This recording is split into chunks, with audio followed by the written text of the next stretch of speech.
Hola, buen día a todos. Mi nombre es Verónica Drelichman, formo parte del equipo de Drelichman Abogados.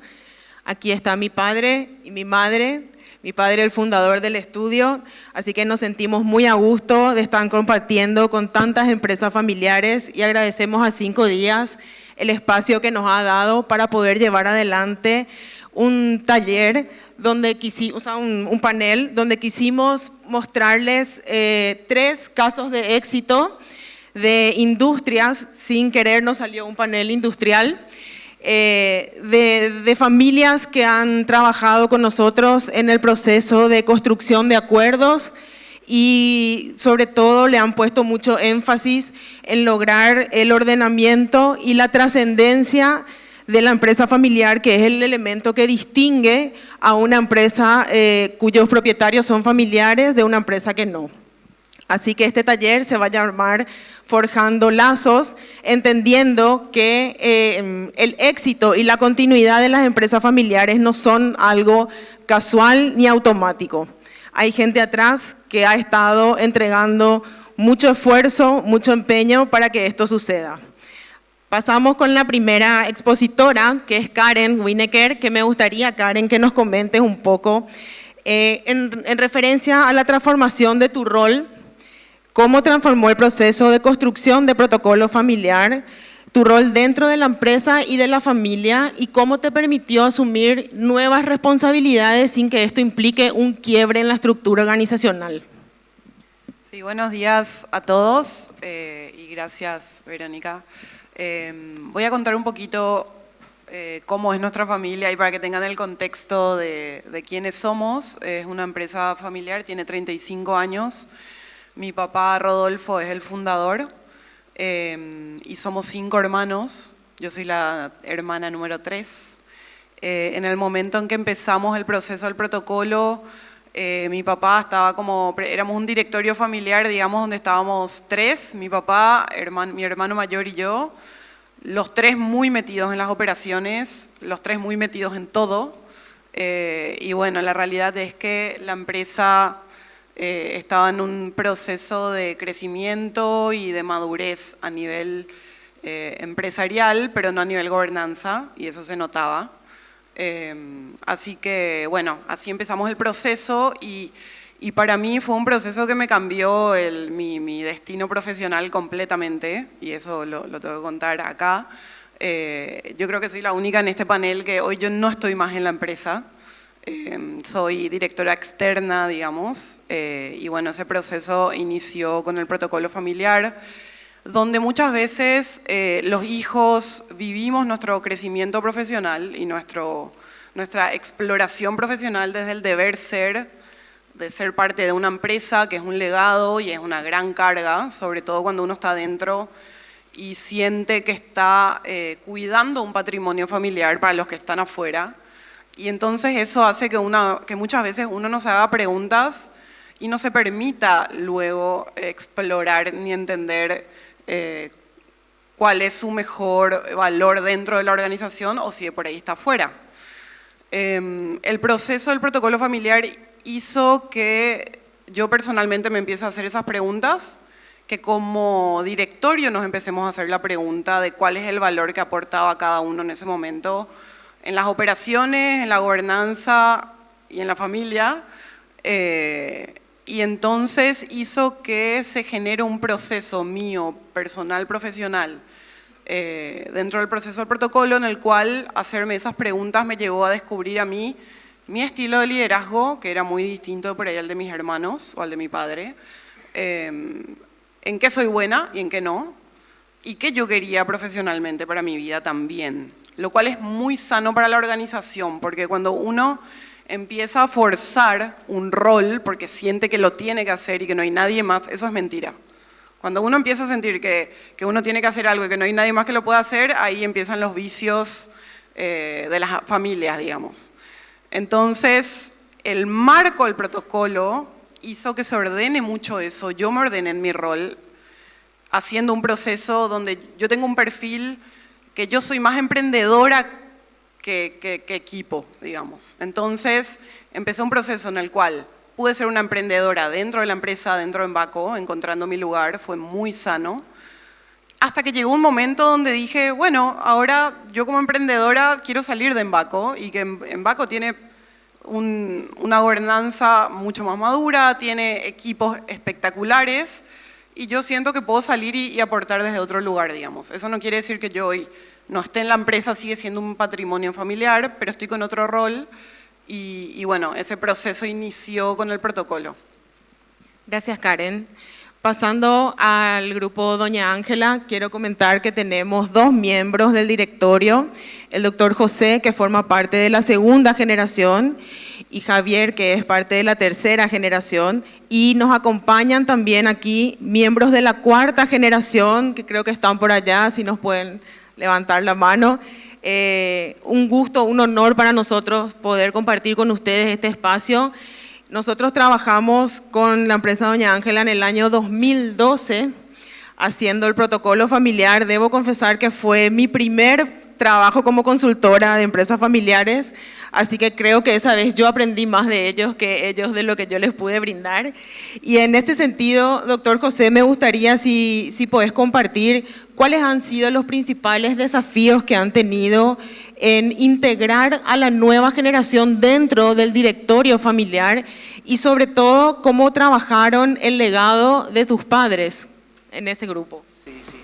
Las primeras palabras sean de agradecimiento al estudio jurídico de Résima, un estudio de gente amiga que siempre nos apoyó, porque alguien dijo, me precedió una palabra acá y dijo que no podemos saber todo.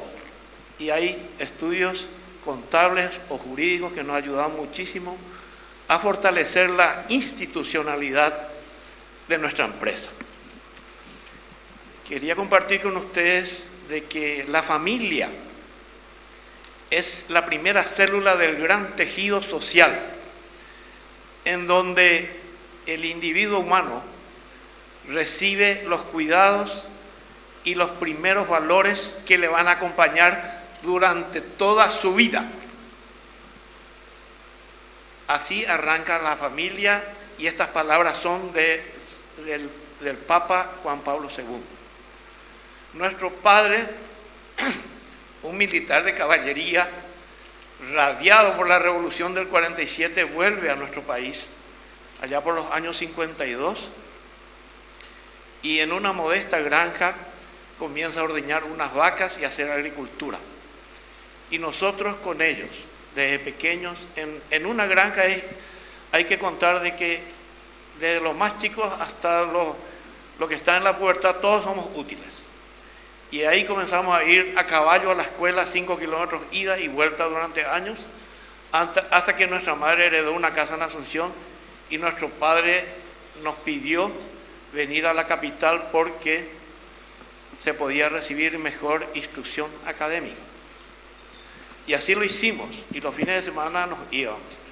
Y tenía una pizarra nuestro padre, era un hombre muy instruido, y nos daba clases de matemáticas y nos hablaba también de la importancia de la familia y nos hablaba de que en las ciudades, yo estoy hablando de allá de 60 años antes de ahora, ya había también los vicios sociales que la sociedad ofrecía a los jóvenes. Ya nos habló de la desnaturalización del hombre, de los estupefacientes y nos rogó para que nunca fumemos ni tomemos bebidas alcohólicas. Y lo cumplimos a rajatabla. Yo no puedo decir ya por mis hijos o mis nietos, ¿verdad? Pero nosotros lo cumplimos a rajatabla. Era una imposición. Y bueno, con esas, con esas caracterizaciones, 4 de los 6 nos recibimos en la universidad. Terminamos diversas carreras y cuando nuestra producción fue ya mayúscula y con gran aporte genético de nuestro hermano veterinario, llegamos a tener la mejor granja lechera del país, con los mejores títulos en competencias nacionales e internacionales. Pero un día con la madre de Javier, mi hermana mayor, dijimos, es imposible ya vender toda esta leche casa por casa. Lo hicimos durante 20 años. Y entonces comenzamos a pensar en el paso industrial. Y así lo hicimos, contratamos los mejores asesores de Argentina, Santa Fe. La Argentina era referente en lechería en esa época, estoy hablando de 42 años atrás, y comenzamos y muchísima gente nos ayudó, inclusive la banca privada, que confió en nosotros, y así fuimos creciendo y ampliando, hasta que en un viaje a Francia pude ver algo que estaba en nuestro camino. Una planta hecha como los franceses lo hacen, en la medida, con sencillez pero efectividad. Y la trajimos, procuramos, y hoy tenemos, por así decirlo, una de las mejores plantas aquí en el Mercosur, por su eficacia, eficiencia, por los equipos y también por los procesos que nosotros realizamos. Lo ideal que ojalá puedan copiar los intendentes de las diversas, por lo menos acá del Departamento Central, que es nuestro tratamiento de efluentes. Es un aporte que yo tuve que ir hasta el sur de Italia y me quedé maravillado con eso. Y bueno, y lo implementamos. Éramos muy corajudos, no dudábamos. Nuestra generación no dudó. Hoy mi generación está disminuida porque en el COVID se llevó a 2 de mis hermanos. Y me quedé yo con las brujas. Bueno, pero alguien dijo acá que la flexibilidad, la tolerancia, nosotros la aplicamos en la empresa.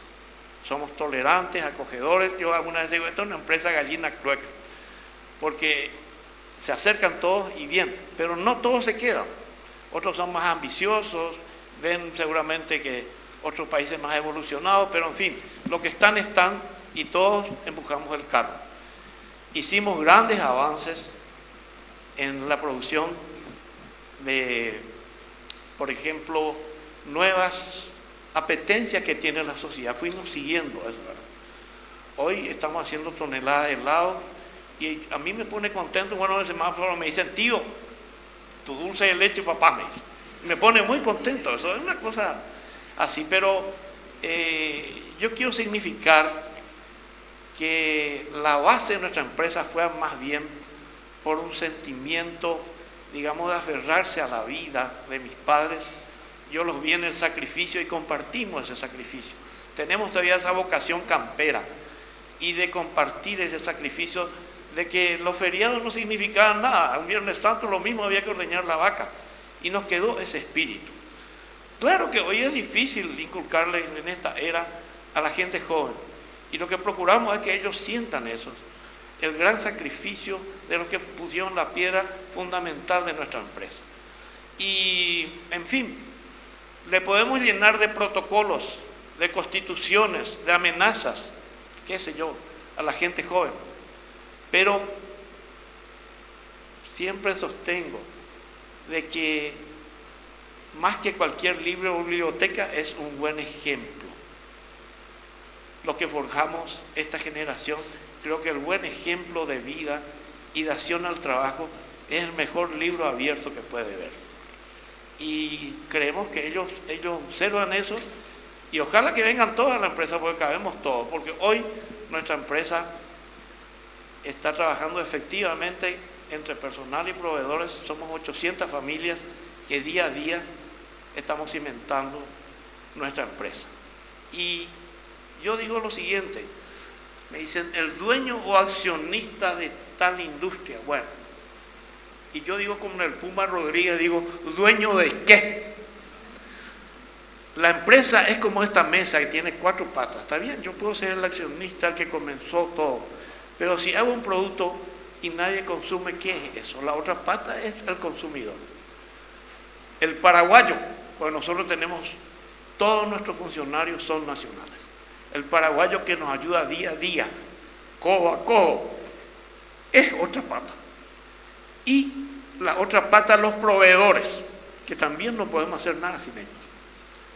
Y eso hay que entender para que la empresa sobreviva y continúe. No sos el dueño de la empresa, sos uno más de la pata de la mesa. Y cuanto más gente se sienta dueña, yo creo que va a ir mejor la empresa. Y eso nosotros tratamos hoy de inculcarle a la gente que nos sigue. Muchas gracias, doctor José, por tus palabras. Qué grandes aprendizajes estamos llevando. Danilo, me gustaría continuar contigo, yendo un poco a la empresa Metalmec. Agradezco tu presencia y la de tus hermanos que están acá también apoyando el evento, como siempre, todos los Schumburger juntos.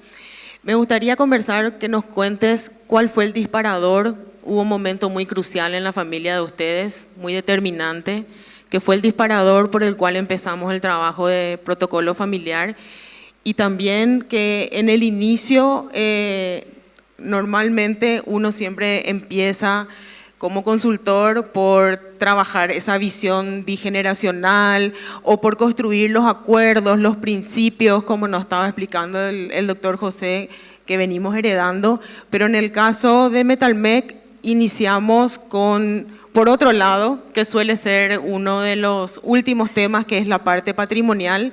Así que me gustaría que Danilo nos cuente un poquitito esa parte de la experiencia. Bueno, buenos días. Al igual que Karen, yo tampoco soy parte del directorio empresarial, no soy la única. Somos 5 hermanos y yo estoy en el directorio familiar, no en el empresarial. Formamos 2 directorios paralelos. Nosotros nos enfocamos en tocar temas más largoplacistas, a 5 a 10 años.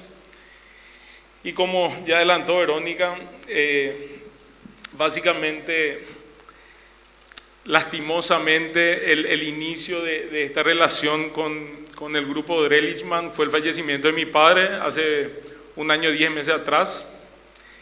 Y ahí nos reunimos los 5 hermanos y teníamos una pregunta clave. ¿Nos garroteamos y nos peleamos todo y nos dividimos y que salga todo mal y que se pelee toda la familia? ¿O nos sentamos a conversar, a negociar empáticamente y a seguir esto que construyó mi padre hace 40 años y lo hacemos cada día más grande? Y somos 5 hermanos con sus 5 parejas. Somos 10 personas opinando al respecto, así que la clave fue ahí la empatía entre los hermanos y la buena relación. Y como dijeron los antecesores, nosotros mamamos Metalmec, tenemos ese amor. En la época Mariano Roca Alonso nos íbamos con el carrito de Metalmec todos los años, todos los hermanos y todos los primos. Entre los años 90 y el año 2000, nosotros íbamos al Chaco a romper el Chaco paraguayo con 100 camionetas de empresarios a dar los primeros pasos para el corredor bioceánico, porque nuestro padre, Marcio Schumburger, fue el que comenzó con eso. Hoy hay muchos que tienen grandes banderas, pero nosotros de chicos, los 5 hermanos, fuimos, mamamos todo eso juntos. Entonces la opción de la división, de la pelea, de la confrontación no estaba. Hasta ahora termina hoy y cenamos todos juntos, ¿verdad? Como los viernes, porque elegimos a la familia, elegimos a que los sobrinos sigan estando juntos, a que la hermandad siga siempre fuerte. Y detrás de eso somos 2 hermanos que no formamos parte de la empresa. Somos 2 hermanos que no estamos en el día a día de la empresa, pero sí estamos en el protocolo familiar, en el directorio familiar, y tenemos reuniones quincenalmente. Tenemos reuniones cada 15, diferencia van a ver. La empresa está para ganar plata, o sea, secreto no hay para caridad, está para un objetivo claro. Dentro de ese objetivo claro, vamos viendo en el directorio familiar cuáles son los mejores planes, metas, objetivos, consultorías, con quién vamos a trabajar, con qué proveedor. Todo lo que tenga que ver en lo que podamos involucrarnos los otros 2 hermanos, ¿sí? Sin parte operativa de la empresa. Concluimos todo este proceso de manera exitosa gracias a priorizar la familia, gracias a que todo el tiempo hablamos y dimos nuestras ideas con mucho respeto, con los mismos valores, respetando siempre y siendo empático con todas las decisiones y con todas las propuestas que hacen, por más que no estemos de acuerdo. 5 varones no vamos a estar de acuerdo siempre, no vamos a estar de acuerdo casi nunca, pero respetando al hermano y respetando la idea de los demás, llegamos a buen puerto. O sea, se puede despacito, hablando, conversando y respetando a los demás. Excelente, Danilo, muchas gracias. Volviendo entonces a Karen, me gustaría que nos puedas comentar dentro de la empresa de ustedes, dentro de Embaco y dentro de su directorio familiar, cuáles han sido los aprendizajes con respecto a las comunicaciones que ustedes han tenido, a la forma de comunicarse y cómo se han adaptado a las nuevas realidades familiares. Sí, bien. Bueno, nosotros hicimos el protocolo hace 7, 8 años más o menos, pero no, Sí, 7 años. no recuerdo exactamente. En esos 7, 8 años todos cambiamos, crecimos, la familia cambió, la empresa cambió y el contexto también. Entonces, de ese proceso inicial y esas conversaciones iniciales, de cual todo ese proceso trajo un crecimiento enorme en cuanto a cómo nos comunicamos como familia, sin dudas que si ese proceso que culminó en un protocolo, en un documento que se hizo legítimo, lo cual me parece que es el primer aprendizaje, hacer legítimo ese documento, que no sea solamente un resultado de consultoría que quede en un cajón, como que sea un documento en el cual la familia lo tiene de apoyo para la toma de decisiones. Entonces, ese fue el primer resultado del proceso, digamos, el aprender a comunicarnos, pero bueno, en todo ese proceso de cambio y de esos 7 años que pasaron, el volver a revisar ese documento me parece que es el segundo aprendizaje clave. Ese documento tiene que, y es algo que a mí me quedó muy claro, es si cuando uno en un proceso de toma de decisiones revisa el documento y el documento te genera más bloqueos que ayuda o que agiliza, tenés que volver a revisar el documento. O sea, en teoría, esas conversaciones que uno tuvo, esos acuerdos, lo que hacen es facilitar después el día a día las decisiones difíciles que surgen y de las crisis o también del crecimiento y de la abundancia también hay decisiones difíciles. Entonces, cuando el documento se empieza a poner muy burocrático, empieza a trancar, hay que revisarlo. Y ahí me parece clave lo que dijo Danilo del consejo familiar como rol, porque el directorio que está en la empresa en el día a día no va a proponer revisar el documento, o sea, no creo que es muy difícil, está resolviendo temas operativos o tácticos del día a día de la empresa.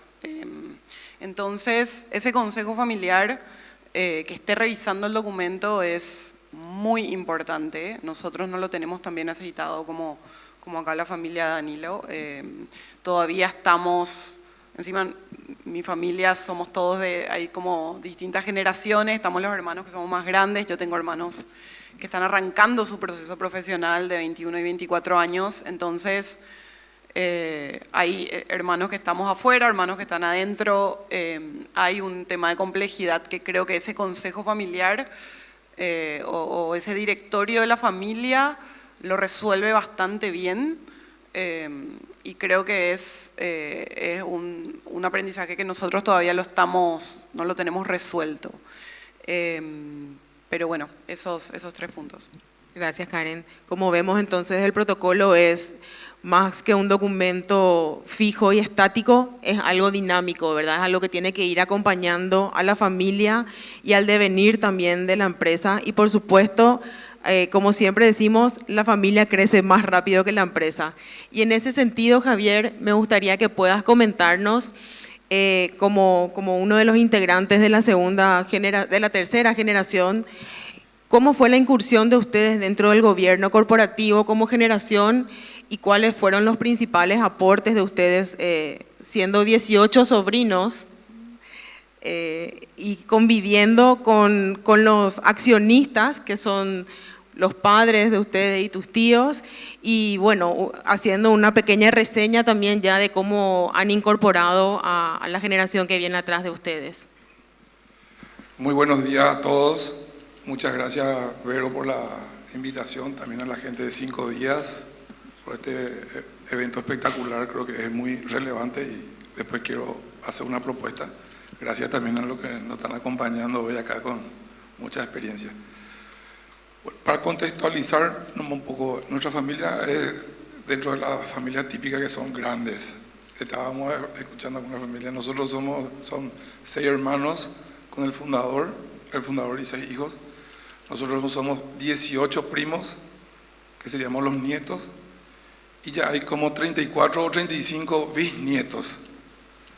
O sea, medio exponencial también es la multiplicación. Una vez me dijeron, ¿qué es lo que hacen ustedes? ¿Están creando mercado o qué? ¿O qué es lo que están...? Hay que comer el helado, ¿verdad? Bueno, yo creo que, Vero, acá hay 2 o 3 cuestiones que son, me parece, en nuestra experiencia, muy relevantes. Primero, entender bien los conceptos de las cosas.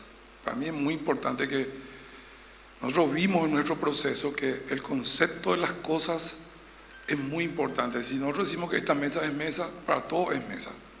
Si decimos que esta mesa es jarra, para todo es jarra. Porque si no hablamos el mismo idioma, va a ser muy difícil el entendimiento, como primera cuestión. Ante toda esa panorámica nuestra, la familia, la otra cuestión fue ir profesionalizando la empresa. Y si bien por un lado la empresa estaba bien con los estatutos y todo, pero también había que profesionalizar la familia. Y ahí es donde está el problema importante. Entonces, en nuestra experiencia, acá un poco uno de los grandes desafíos, ¿cómo volvemos objetivo lo emocional? Un poco lo que decía Carlos Jorge. Hay mucha emoción en la empresa, entonces, ¿cómo se vuelve objetivo lo emocional? Porque en algún momento vos tenés que hacerle un reclamo al hijo, al sobrino, el tío te da uno bueno, o el papá, o lo que sea, o sea, por algo. Entonces, ¿cómo se vuelve objetivo? Y ahí es donde entra un poco el protocolo a tener un rol importante de ordenamiento dentro de la empresa, donde se comienza a detallar y a ver. Entonces, el protocolo, si consideramos como un documento, estamos fritos. El protocolo es un proceso, y un proceso que comienza y nunca acaba. Acaba el día que la empresa acaba, o si no, no tiene. Nosotros también tenemos un consejo de familia que se va renovando, va tratando y se va de a poco profesionalizando y también se va, digamos, como que teniendo varias etapas y tienen sus altas y bajas, pero digamos el proceso continúa. Y el otro punto que me parece importante, que a nosotros nos dio un efecto muy positivo, Vero, fue el concepto de institucionalidad.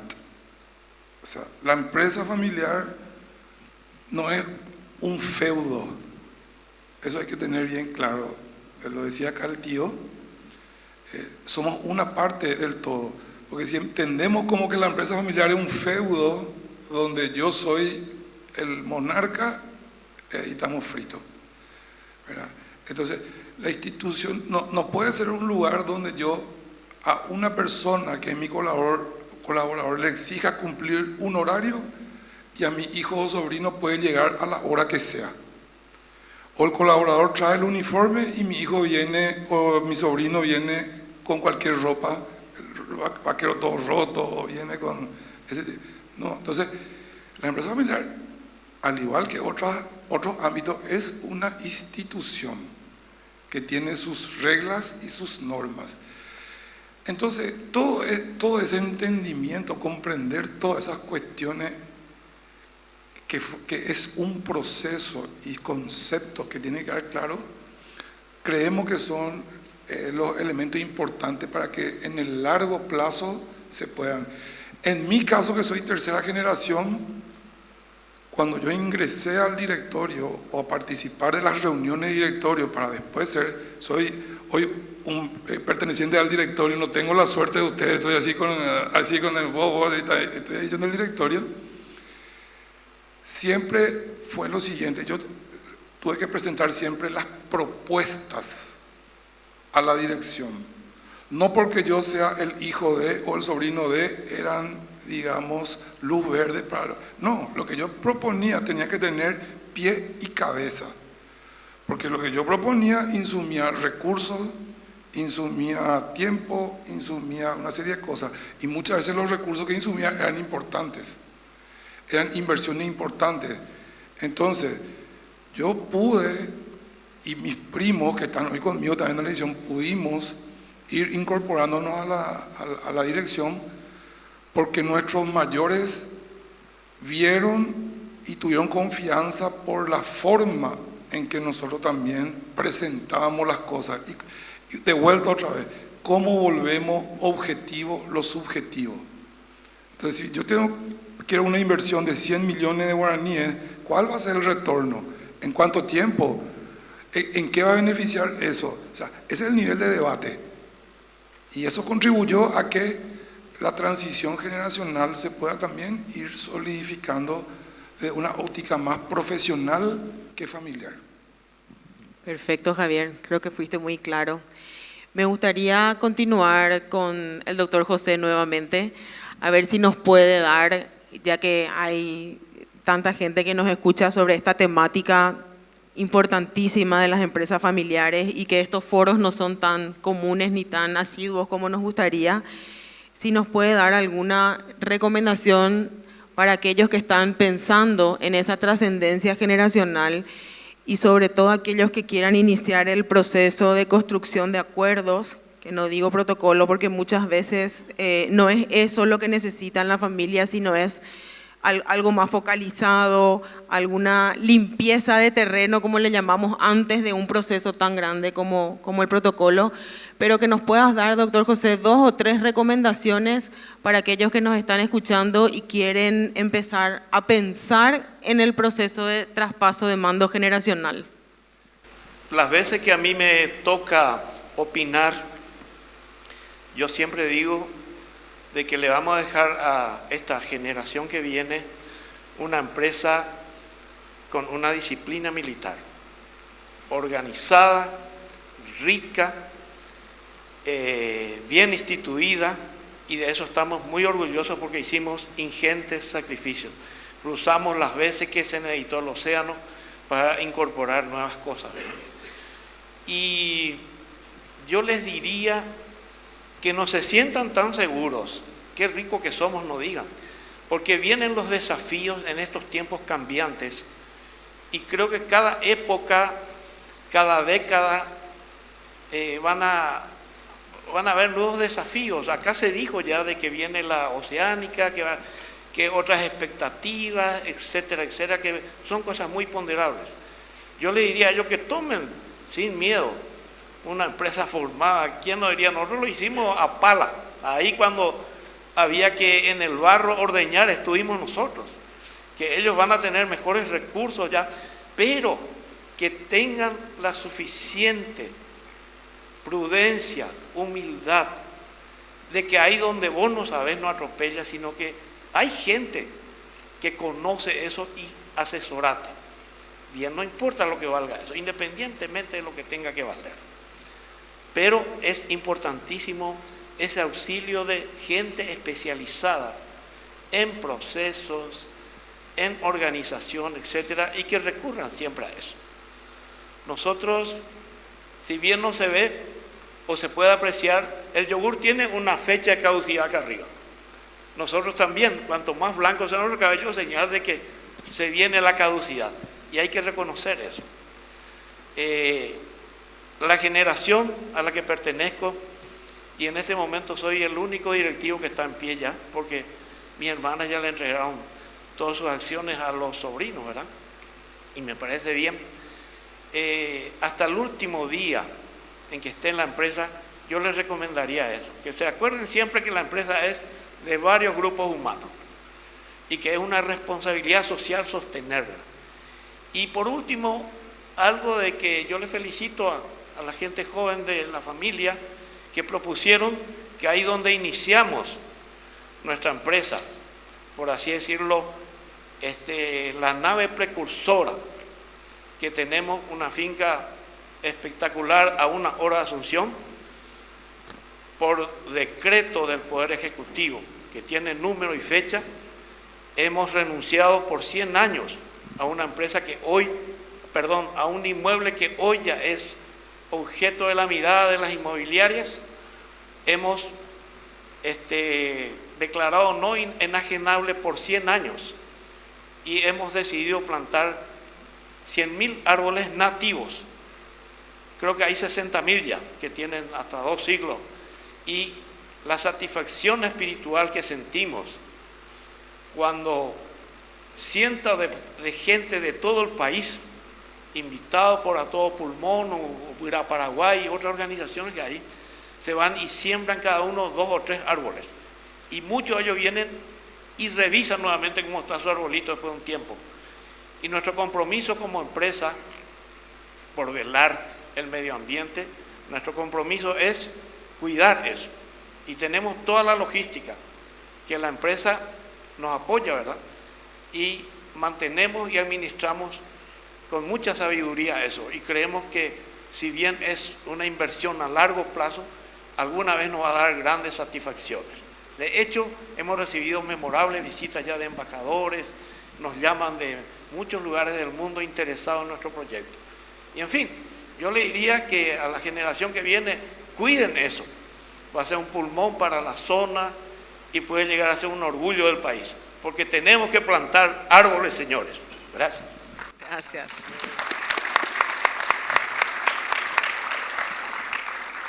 Danilo, para continuar, me gustaría, como a unas palabras de cierre, que puedas también hacer unas recomendaciones para aquellos grupos de hermanos que están trabajando juntos.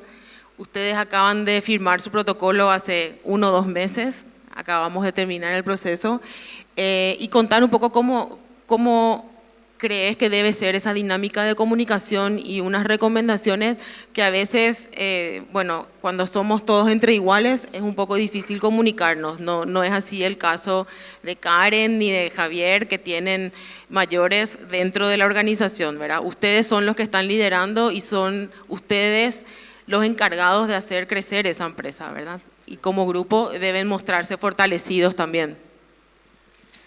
Bueno, la ventaja en comunicación que tenemos es que entre el mayor y el menor hay 11 años de diferencia. Así que es un poquito más fluido todo.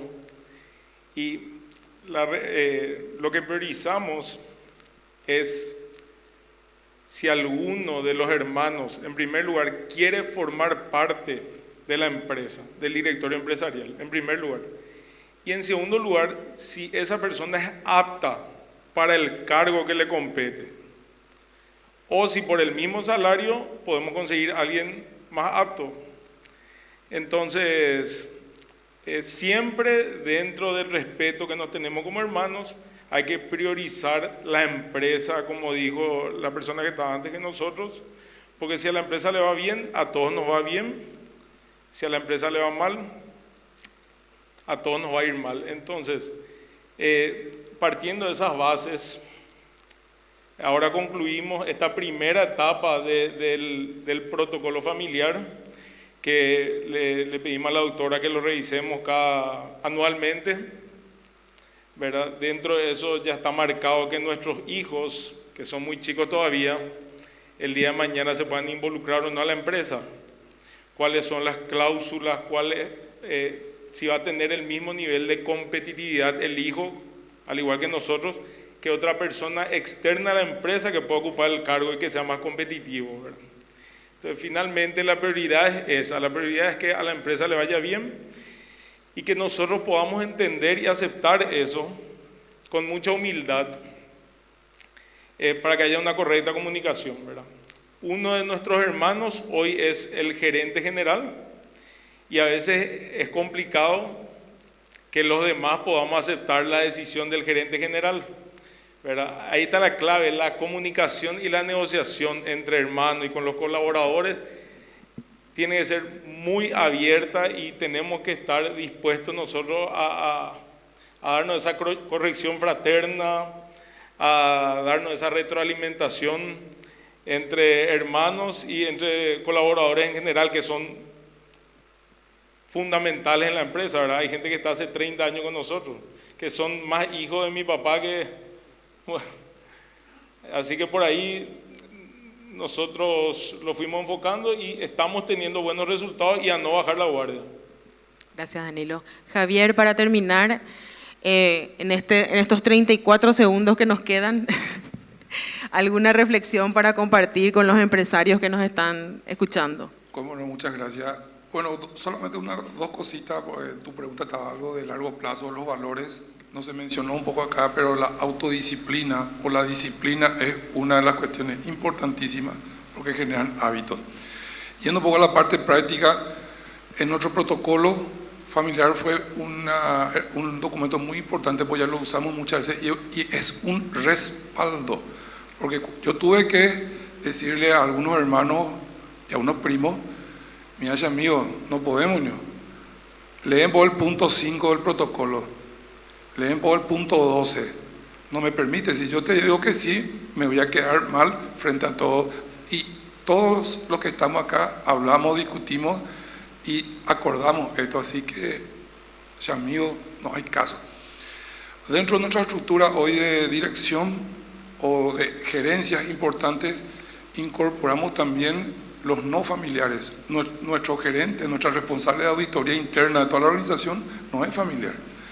Nuestro responsable de TI no es familiar. Nuestro gerente de operaciones en la planta de billetas no es familiar. Nuestro gerente general no es familiar. Entonces pudimos también integrar talentos y fue realmente un trabajo desafiante con toda su problemática que se puedan imaginar. Pero Vero, entre una de las cuestiones importantes, yo creo que la disciplina que crea hábitos también consolidó una serie de cuestiones que si no hubieran sido muy difícil poder, porque si yo tengo una reunión para tratar un tema de familia y uno viene a las 4, otro viene a 4:30, otro viene a las 5, no se hace nada. Y una vez más le agradezco a todos ustedes cuando iniciamos ese desafío del protocolo familiar y por el 2012, como vos decís. Muchas gracias. Gracias a todos. Espero que se lleven buenos aprendizajes de aquí. Muchas gracias y gracias a los 4 por su valioso tiempo. Muchas gracias.